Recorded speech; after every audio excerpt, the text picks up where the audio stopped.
সাধারণ মানুষের গর্জনে কাঁপবে নবান্ন। অগ্নিমিত্রা। এবারে লোকসভা নির্বাচনে তৃণমূলের বিসর্জন হবে। নির্বাচনে প্রতিটা ভোট পড়বে সন্দেশখালির বিরুদ্ধে, চাকরির বিরুদ্ধে, রেশন চুরির বিরুদ্ধে, স্বাস্থ্য পরিষেবা নেই তার বিরুদ্ধে। সাধারণ মানুষের গর্জনে নবান্ন কাঁপবে। এগরায় সাংবাদিকদের কাছে দাবি করলেন অগ্নিমিত্রা পল। রবিবার লোকসভা নির্বাচনের প্রচারে এগরা এলেন মেদিনীপুর লোকসভার বিজেপি প্রার্থী অগ্নিমিত্রা পাল। সকাল থেকে পূর্ব মেদিনীপুর জেলার এগরা 2 ব্লকের বিবেকানন্দ অঞ্চল ও মঞ্জুশ্রী অঞ্চলে প্রচার চালান অগ্নিমিত্রা পাল। বাংলা বিরোধীদের বিসর্জন মানে বিরোধী বলতে বাংলাতে তো এখন বিজেপির বিসর্জন হবে না, তৃণমূলের বিসর্জন হবে। আর বিসর্জন দেবে বাংলার মানুষ। তারা প্রতিটা ভোট যেটা দেবে ইভিএমের বাক্সে, সেটা হচ্ছে আজকে সন্দেশখালির বিরুদ্ধে, আজকে আমাদের ছেলে মেয়েগুলো চাকরি গেল তাদের বিরুদ্ধে, আজকে রেশন চুরি করেছে তার বিরুদ্ধে, আজকে কোনো স্বাস্থ্য পরিষেবা নেই তার বিরুদ্ধে, আজকে কেন্দ্রীয় প্রকল্পের সুবিধা আমরা কেউ পাচ্ছি না তার বিরুদ্ধে। প্রতিটা ভোট পড়বে সাধারণ মানুষের গর্জনে নবান্ন কেঁপে উঠবে।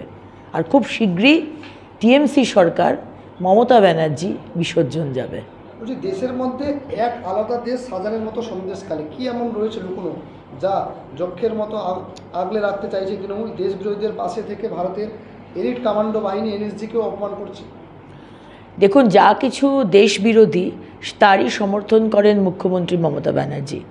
এবং এর আগেও আমরা দেখেছি, যখন আমাদের জওয়ানদের মেরে দেওয়া হয়েছিল পাকিস্তান থেকে, তাদের আর্মিরা এসে আমাদের জওয়ানদের পুলওয়ামাতে মেরেছিল, তখন এই মুখ্যমন্ত্রী প্রশ্ন তুলেছিল, সত্যি কি হয়েছে, সত্যি কি জওয়ানদের এসে মারা হয়েছে, প্রশ্ন তুলেছিলেন আর আমাদের জওয়ানদের অপমান করেছিলেন। যখন বাটলা হাউসের ঘটনা ঘটে তখনও উনি প্রশ্ন তোলেন।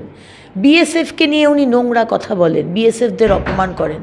মানে যেটাই রাষ্ট্রের হিতে যারা কাজ করে, যারা রাষ্ট্রের জন্য কাজ করে, তাদের অপমান করেন এই টিএমসি সরকার। আজকে সন্দেশখালিতে দেখা যাচ্ছে আরডিএক্স পাওয়া যাচ্ছে। আরডিএক্স মানে আমরা শুনেছি যে মানে শহর উড়ে যায়, এত সাংঘাতিক একটা বোমা। সেখানে মডার্ন আর্মস, অ্যামিউনিশন এবং বেঙ্গল পুলিশ মানে মমতা ব্যানার্জির পুলিশের অস্ত্র পাওয়া যাচ্ছে। মমতা ব্যানার্জির পুলিশের অস্ত্র শেখ শাহজাহানের গুন্ডার কাছে এলো কী করে?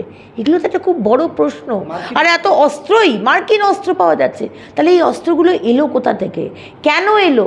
এটা কি লোকসভার ইলেকশনে রিগিং করা, মানুষকে ভয় দেখানো, এটাই কি সেন্ট্রাল পয়েন্ট? কি এই সন্দেশখালি থেকে সারা পশ্চিমবঙ্গে গুন্ডাদের কাছে সাপ্লাই করা হবে? কি ব্যাপার? এইরকম রাষ্ট্রবিরোধী সরকার, যে এরকম রাষ্ট্রবিরোধী নেত্রী, যে তাকে আমাদের বিরোধী দলনেতাও বলেছেন এবং আমরাও বারবার বলছি, তাকে অ্যারেস্ট করা হোক এবং টিএমসি নামক যে দল তাকে ব্যান করা হোক। উনি তো ক্যান্ডিডেট, উনি দাঁড়িয়েছেন আমাদের এলাকায়। তো আমার তো সেবা সমিতি, আমাদের এটা ট্রাস্টি বোর্ড, জগন্নাথ জিউ সেবা সমিতি। তো আমরা অতিথি সেবা করি। যে কোনো, যদি আজকে উনি এসছেন, তো আজকে যদি কেউ বিরোধী নেত্রীও আসে, তো যেটা আমাদের যেটা সেবা করা, অতিথির সেবা করা, সেটা তো আমরা করবই। যে আমার মন্দিরে যদি অতিথি আসেন, তো অতিথিকে আমরা সেবা করব, সেবাদান করব। আজকে উনি এসছেন, তো আমরা আমাদের ক্ষমতাবত আজকে অনেক জনেরও পদরজ আমাদের মন্দিরে পড়েছে। আমরা একটা জিনিস জানি, যে আমার এই মন্দিরে, আমরা এই বাস্তে যত জনের পদরজও পড়বে আমার মঙ্গল। আজকে যারা যারা অতিথি এসছেন, আমি আমার ক্ষমতাতে ব্যবস্থা করেছি। আমি জগন্নাথ দেবের একটু মানে অন্নভোগ, একটু সবজি ভোগ, একটু মানে ব্যবস্থা, সাকালের ব্যবস্থা করেছি।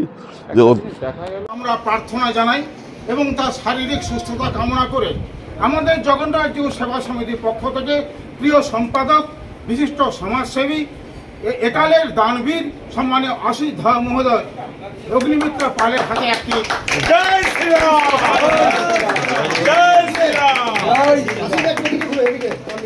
ব্যুরো রিপোর্ট, এখন সংবাদ।